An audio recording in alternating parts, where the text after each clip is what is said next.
Welcome to Episode 43, System and Communications Protection Part 3.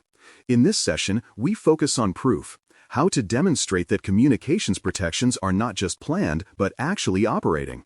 Controls that cannot shown to work may as well not exist. Evidence brings assurance, showing that firewalls enforce policy, certificates renew on time, and encrypted sessions behave as intended. Credible evidence links design to reality, providing a continuous record that systems do what documentation claims. When gathered systematically, this proof strengthens compliance, builds confidence in audits, and, most importantly, exposes drift early enough to correct it. The ultimate goal is simple. The story told in policies and architecture diagrams must match what runs in production. From there, zone rules documented and enforced provide tangible proof of segmentation. Each network zone, development, production, administrative, or external, should have written ingress and egress policies specifying what types of traffic are permitted and why.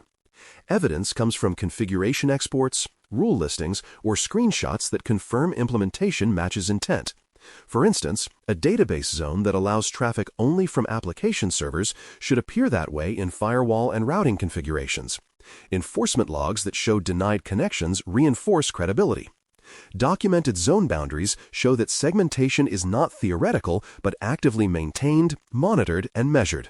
Continuing that focus, firewall rule sets with owner approvals represent one of the most recognizable pieces of evidence in system protection. Every rule should state its purpose, the business justification, and the name of the approving authority. Owners provide continuity when environments change, ensuring that no rule lives forever without validation. A simple practice is embedding rule comments or maintaining linked spreadsheets that record who approved each entry and when it was last reviewed. For example, a rule permitting outbound SFTP traffic for a supplier might reference ticket ID, approver name, and expiration date. Rules backed by ownership tell auditors that boundaries are intentional, not accidental. Building further, ingress and egress policy evidence demonstrates that traffic controls are both directional and complete. Ingress protections cover what enters from external networks, while egress governs what leaves the environment. Evidence includes firewall or proxy configurations, route tables, and sample logs confirming that policies trigger appropriately. A good check is reviewing the symmetry. Inbound rules should align with corresponding outbound restrictions when services exchange data. For instance, outbound web access might flow only through approved gateways with logging enabled. Policies with evidence on both sides illustrate that the organization controls conversation flow, not just individual words. From there, proxy and gateway configuration exports verify that higher-level filtering and inspection are active. Proxies handle web traffic, while gateways enforce mail, application, or API boundaries. Configuration exports reveal filtering logic, authentication requirements, and inspection modes. Evidence might include screenshots showing URL categories blocked or attachment scanning policies in effect. Logs demonstrating blocked requests or quarantined messages prove the system operates continuously.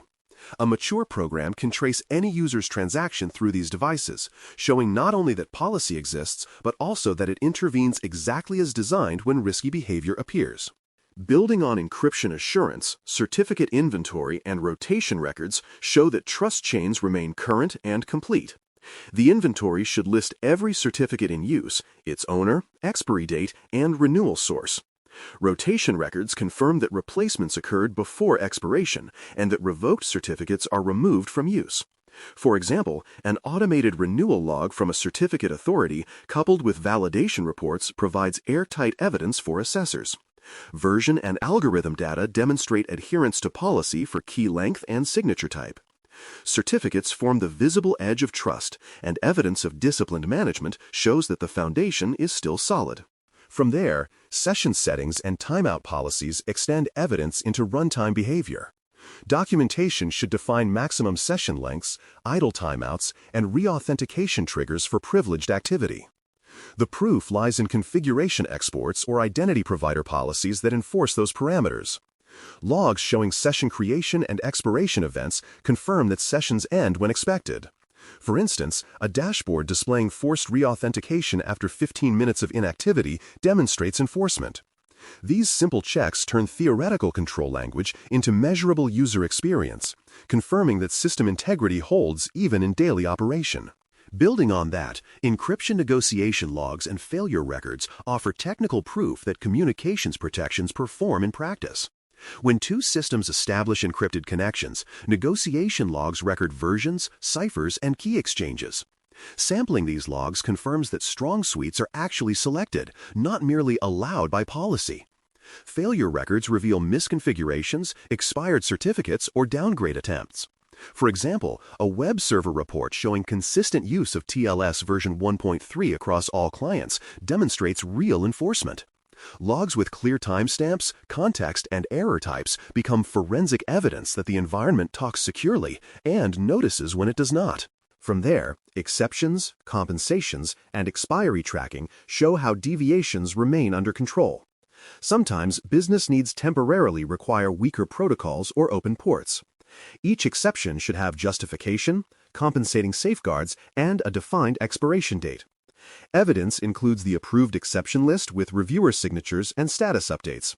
For instance, if a legacy system still requires an older encryption library, the compensations might include network isolation and monitoring.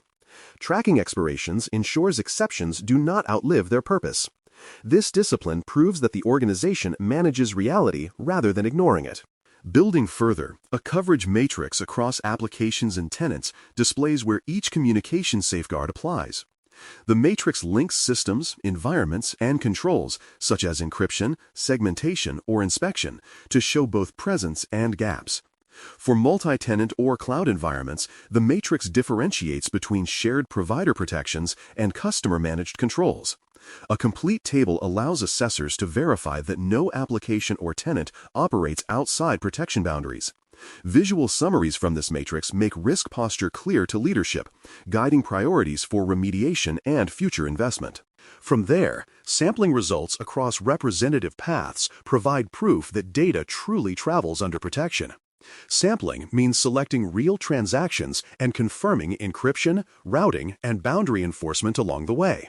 For example, a test message sent from a remote office to the main data center should show encryption active at each hop and entry recorded in proxy logs. Sampling diverse paths, internal, partner, and internet-facing, verifies coverage without overwhelming effort.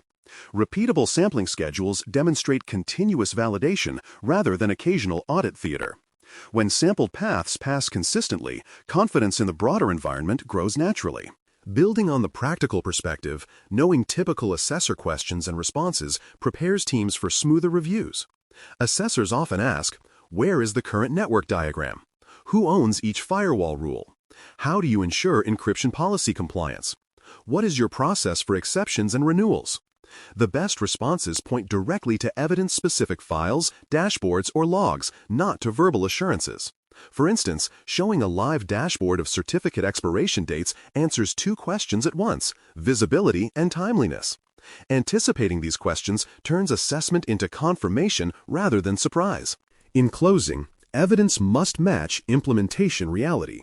Architecture, rules, policies, and logs together form the story of how protection lives in your environment. When each element, zone maps, firewall configurations, certificates, session settings, and exception records, points to the same truth, credibility follows.